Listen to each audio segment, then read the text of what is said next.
Laurent Mandelbrot, donc je suis gynéco-obstétricien, chef de service à la maternité de l'hôpital Louis Mourier. Et je remercie beaucoup les organisateurs, en particulier Marc Lecuy, de m'avoir convié aujourd'hui devant les pasteuriens. Alors, on va parler d'un sujet qui est très terre à terre. D'abord, très terre à terre, je n'ai pas de conflit d'intérêt. C'est un sujet qui est alors, je suppose que d'ailleurs, je devrais dire, si on m'a donné ce sujet, c'est pas parce que j'ai pas de conflit d'intérêt, mais c'est parce que je m'intéresse beaucoup aux pathologies de la grossesse, et en particulier les pathologies infectieuses. Les fausses couches, vous le verrez, pour les gynéco-obstétriciens, c'est pas tellement un domaine d'expertise en gynécologie obstétrique, et c'est peut-être dommage, ce sera la conclusion, parce que les fausses couches ou avortements spontanés précoces sont quelque chose de très fréquent. On estime qu'à peu près une femme sur quatre aura une fausse couche au cours de sa vie. C'est un événement qui est très peu à risque de complications pour sa santé, mais c'est un traumatisme psychologique, en particulier s'il y a un désir d'enfant.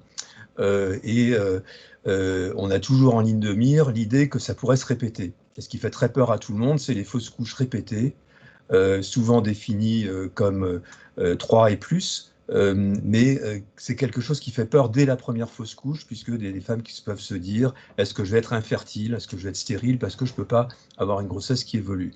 Bien sûr, le poids aussi de l'impression de ne pas avoir été à la hauteur, qui est très très fort dans ces cas-là. Et donc, on va parler ici en quelques minutes de l'incidence quand même de ces différentes fausses couches, des facteurs de risque et des étiologies. Alors, très souvent, les exposés ou les discussions, les introductions des articles confondent facteurs de risque et étiologie.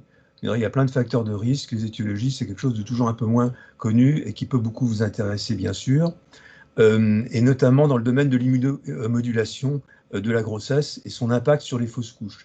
Alors, je n'avais pas du tout prévu un exposé pour les chercheurs, mais plutôt pour, de façon générale, positionner le problème dans la pratique et les pistes de recherche. Et donc, la principale piste de recherche, c'est les traitements. Et je vous dirai tout de suite en introduction que c'est assez décevant aujourd'hui. Alors, l'incidence, sans rentrer dans des grandes envolées épidémiologiques, d'abord, il faut comprendre que la grossesse, ça se définit comment? Ça se définit par une fécondation avec un taux de bêta-HCG positif. Donc, notamment en cas d'aide médicale à la procréation ou chez des couples qui sont en désir d'enfant et qui font des tests très précoces, on peut avoir ce qui s'appelle des grossesses biochimiques, c'est-à-dire qu'il y a des bêta-HCG positives et derrière, il n'y a pas de grossesse, il n'y a parfois même pas de retard de règles. Donc, le maximum, une semaine de retard de règles. Et bien ça, c'est extrêmement fréquent. Ces accidents de la reproduction, c'est très, très, très fréquent. On en parle finalement pas vraiment aujourd'hui dans ce topo. Mais ça rejoint potentiellement tout le cadre de l'infertilité quand ça se répète et quand c'est très difficile. Ensuite, il y a les grossesses qui donnent lieu à des fausses couches précoces, soit non embryonnées, c'est-à-dire on n'a jamais vu d'embryon, on a vu juste un sac, ou rien du tout, ou des fausses couches précoces du premier trimestre. Le premier trimestre va jusqu'à 12-14 semaines. Et ça, c'est très fréquent puisque ça représente 10 à 15% des grossesses. Et ensuite, il y a aussi ce qu'on appelle fausses couches ou avortements spontanés tardifs, qui sont au deuxième trimestre, entre 14 et 22 semaines. Ça, c'est beaucoup plus rare, c'est moins de 1%. Alors, je ne parlerai pas des fausses couches tardives, bien que ce soit un sujet qui m'intéresse et qui fait partie de notre pratique dans le service, d'ailleurs depuis pas mal d'années. Et il se trouve qu'on a fait un peu l'analyse de tous les dossiers. Alors vous verrez, c'est assez peu fréquent. En 20 ans, on en a eu 175 dans une assez grosse maternité. Ça représente 5 pour 1000 grossesses vivantes, naissances vivantes, pardon. Il faut les différencier des morts fœtales quand on parle de perte de grossesse. Le terme perte de grossesse, d'abord c'est moche et puis ça veut strictement rien dire. Ça veut dire qu'il y a eu soit une fausse couche, soit une grossesse arrêtée. C'est pas tout à fait pareil. La fausse couche spontanée tardive, c'est un peu la queue de comète de l'accouchement prématuré. C'est beaucoup plus fréquent en cas de grossesse multiple et en cas de grossesse unique, même en multiple, la principale cause, c'est l'insuffisance cervicale, qui est fonctionnelle plus qu'anatomique, qui peut être aussi anatomique. Ça peut être aussi les infections, et ça peut être des anomalies du placenta ou des membranes, ou d'autres causes. contrairement à ce qu'on dit souvent, si on cherche bien, on trouve la cause dans la grande majorité des cas. Donc c'est tout à fait à part, je ne vais pas en parler parce qu'on va parler des fausses couches précoces. C'est déjà suffisant comme ça, et c'est une entité vraiment clinique et physiopathologique très différente de la fausse couche tardive. Alors quels sont les facteurs de risque des fausses couches précoces? Le premier facteur de risque, c'est l'âge maternel. Et vous voyez sur la droite la relation entre, bon, c'est surtout les fausses couches, hein, bien sûr, spontanées ici, donc en ajustant pour les fausses couches, enfin les avortements provoqués ou les interruptions volontaires de grossesse, vous voyez qu'il y a une augmentation très spectaculaire. Et en particulier, quand on dépasse 45 ans, bah, c'est la grande majorité des grossesses qui n'évoluent pas. Alors après, il y a des causes un peu moins fréquentes, les antécédents l'étiologie, facteurs de risque, pardon, qui sont les antécédents de fausses couches, parce que justement, quand il y en a eu une, il y a après un peu plus de risques pour les suivantes. L'infertilité et l'aide médicale à la procréation, qui toutes les deux sont, c'est-à-dire la cause et le traitement de la cause, qui chacun est associé épidémiologiquement à un risque accru de fausses couches. Un certain nombre de toxiques, alors en particulier l'alcool, les autres sont un peu moins prouvés. Le stress, on parle beaucoup de stress, mais c'est un vrai facteur de risque. L'âge paternel, c'est un peu moins bien connu. Les perturbateurs endocriniens que j'ai mis en italique parce que j'ai pris la fréquence dans une étude très large, très grande en Grande-Bretagne, où ils n'avaient pas abordé ce sujet, mais il est très intéressant, bien sûr. Et puis il y a aussi des facteurs protecteurs, notamment des antécédents de grossesse évolutive, de naissance, et dans plus de la moitié des cas, on ne trouve pas de facteurs de risque. Voilà. Alors les fausses couches à répétition, c'est quand même ça le problème qui préoccupe toujours les femmes et puis nous tous quand on s'occupe de ces patientes. Alors quelle est la définition d'une fausse couche à répétition? Souvent dans les livres, c'est 3 fausses couches et plus. Parfois même, on peut prendre comme définition à partir de 2 fausses couches. Tout ça, ça représente que 1% des femmes à peu près. Donc vous voyez, c'est beaucoup plus rare que les fausses couches uniques. Mais c'est quelque chose, c'est souvent même considéré comme une entité, et c'est de ça qu'on va parler.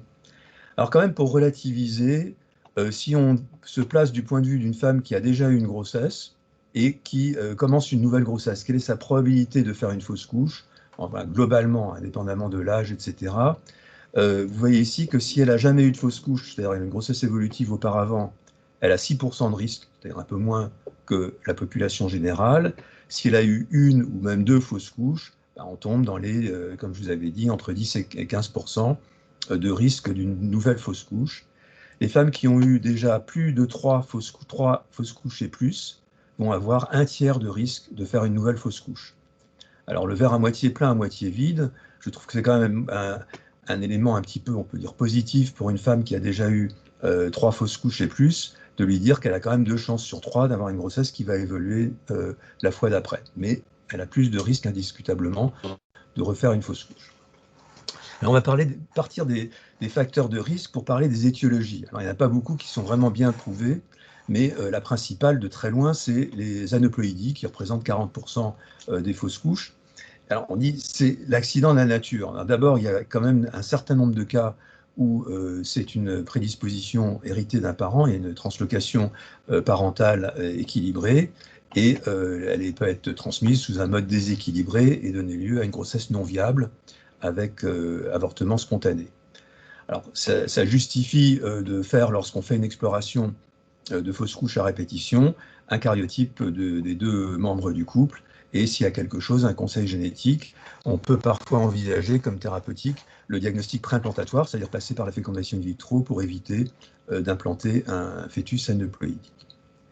Alors la plupart des aneuploïdies, plus de 98% des aneuploïdies, sont de novo, et c'est quand même la principale cause de fausses couches. Ça explique tout à fait l'augmentation des fausses couches avec l'âge maternel. C'est une association épidémiologique, mais c'est une étiologie, puisque l'âge maternel augmente de façon spectaculaire le nombre d'aneuploïdies. La plus souvent, ça ne donne pas des grossesses évolutives, et puis dans les cas où ça évolue, ça peut donner lieu à une trisomie 21 notamment, ou 13 ou 18, qu'on va détecter parfois avec une grossesse évolutive. Donc dans les fausses couches spontanées, la plupart, la quasi-totalité, sont des problèmes de méiose.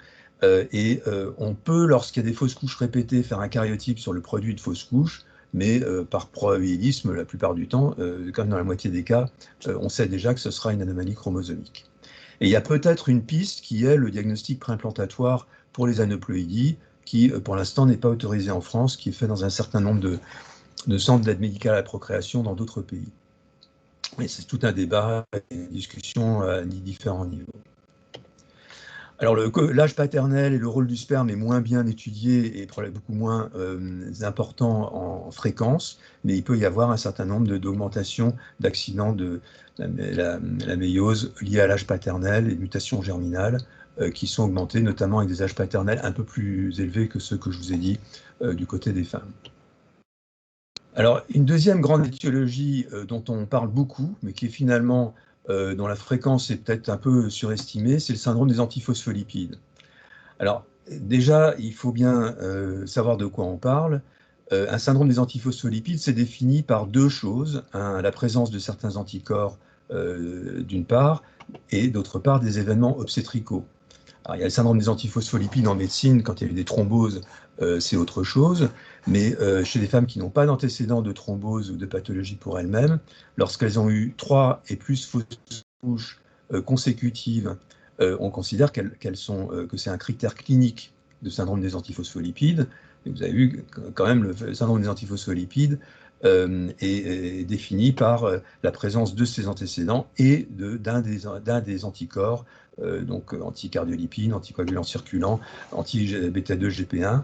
Et donc ça, c'est une définition qu'on retrouve selon les études dans 5 à 10%, voire 20% des patientes qui ont des fausses couches à répétition. Mais comme je vous ai dit, très souvent dans la littérature, c'est un peu surestimé. Alors pourquoi c'est important? C'est important parce que ça introduit toute la notion du substratum, on va dire, auto-immun des fausses couches. Et d'autre part, parce qu'il y a une piste de prévention qui est l'aspirine et l'héparine de bas poids moléculaire pendant la grossesse suivante.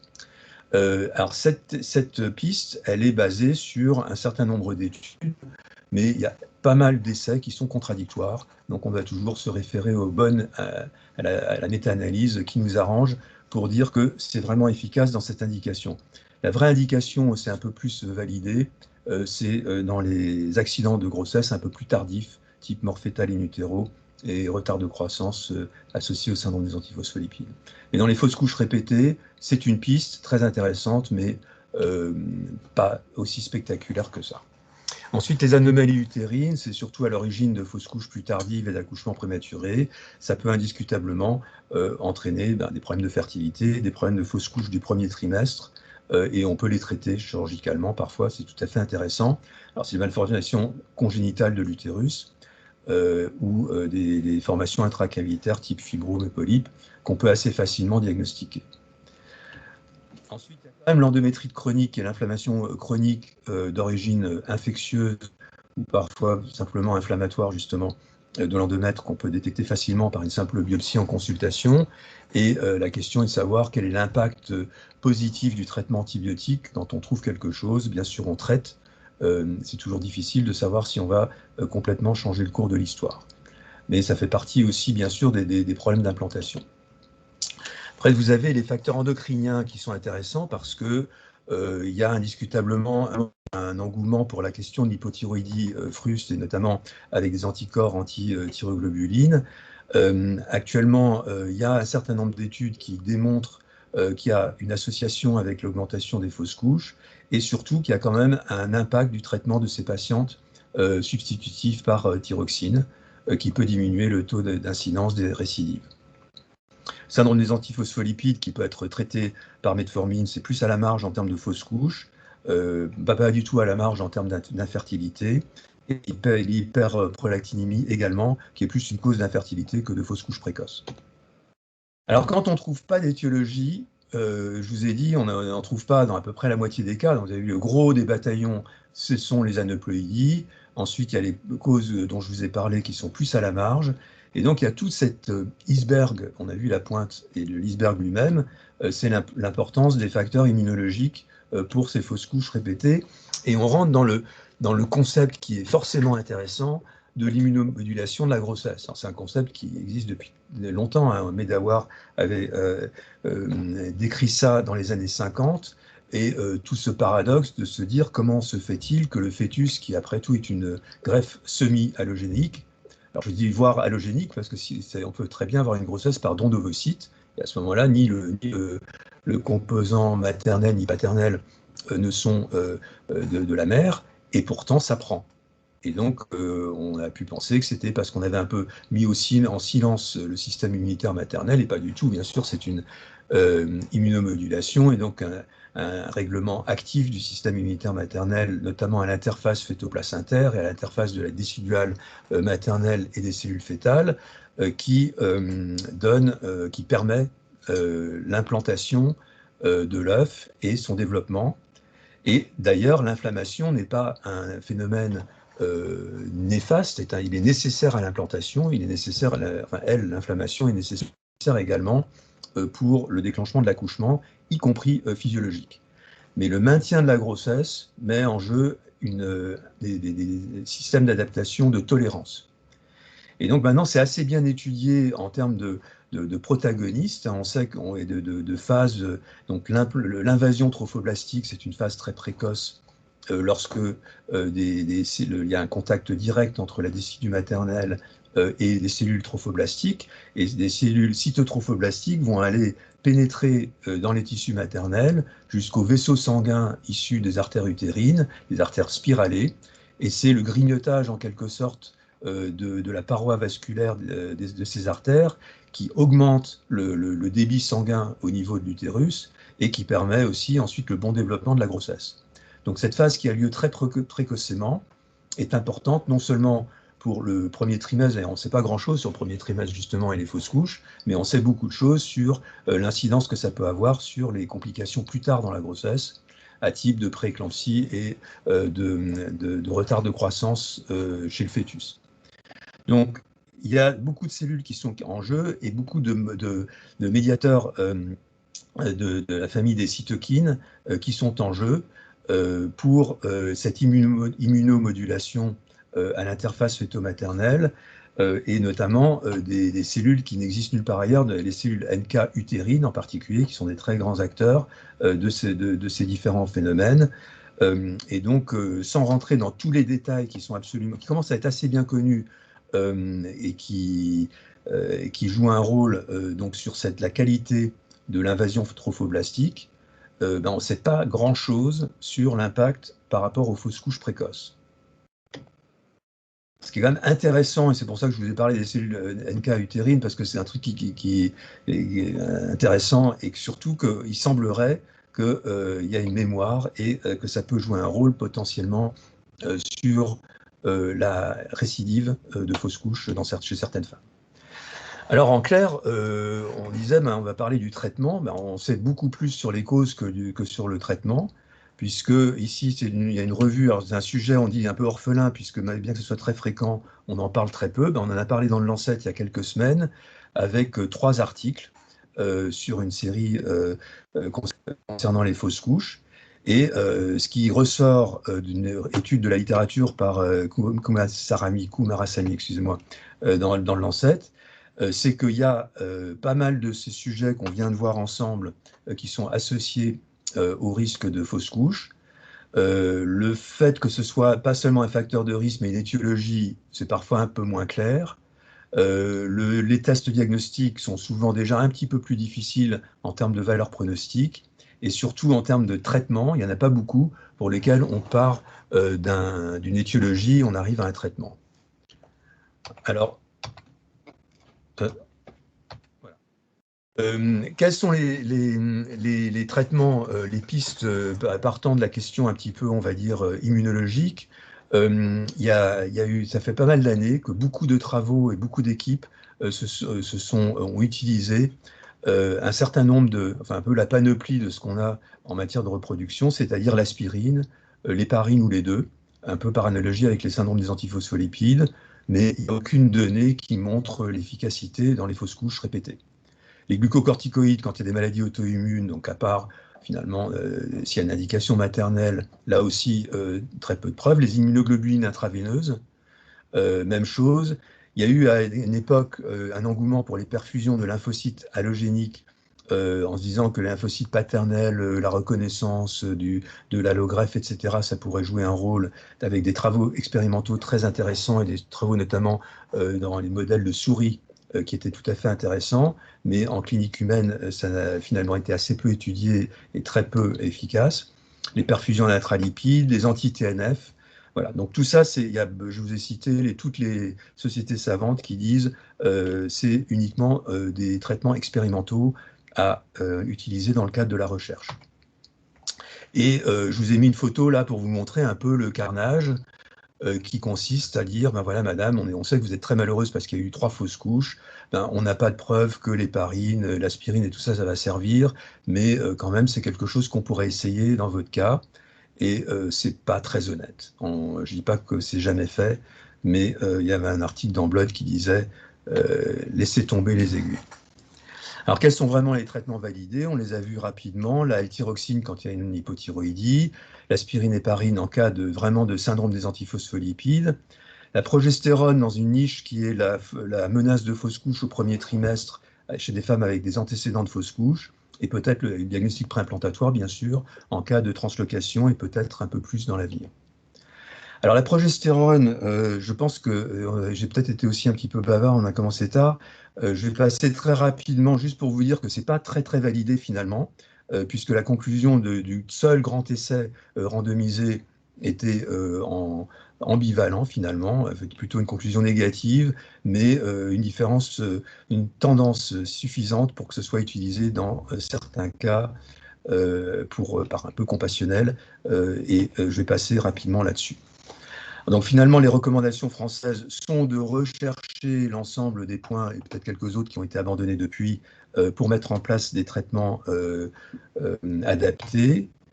Et ce qu'il faut se dire, c'est que dans ce type d'approche, on ne doit pas raisonner de la même façon pour une première fausse couche que chez des femmes qui ont déjà eu une fausse couche et qui ont des saignements, ou qui ont déjà eu 2 fausses couches, voire 3 et plus. Et l'idée, c'est d'avoir une approche graduée et de ne pas lancer des examens complémentaires compliqués et pour pas grand-chose, et surtout pas de thérapeutique trop rapide, mais pas non plus de perdre du temps. Parce que si on dit à une femme, voilà madame, vous avez fait une fausse couche, c'est un peu banal et c'est naturel, et revenez me voir si vous en faites 3, c'est un abandon, et même en termes de soutien psychologique, c'est tout à fait inapproprié. Donc il y a un équilibre à trouver entre lancer des explorations comme il faut au fur et à mesure en fonction des souhaits de la patiente, même à partir de 1 et 2 fausses couches. Donc en conclusion, la fausse couche c'est très fréquent mais c'est jamais banal. Les récidives c'est beaucoup plus rare et il faut penser à des choses simples, y compris des conseils d'hygiène et de prévention pour la future grossesse, même après une fausse couche. Les principales causes, on ne peut pas y faire grand-chose, c'est les aneuploïdies, donc à part trier les embryons. Peu de causes sont accessibles à une vraie prévention, et je pense que c'est peut-être pour ça que vous m'avez demandé de parler de ce sujet, parce que les origines immunologiques sont certainement très très importantes, et malgré des décennies de réflexion et quand même un certain nombre de recherches et de bibliographies, on n'a toujours pas de traitement validé, et donc ça reste une piste majeure de recherche. Merci de votre attention.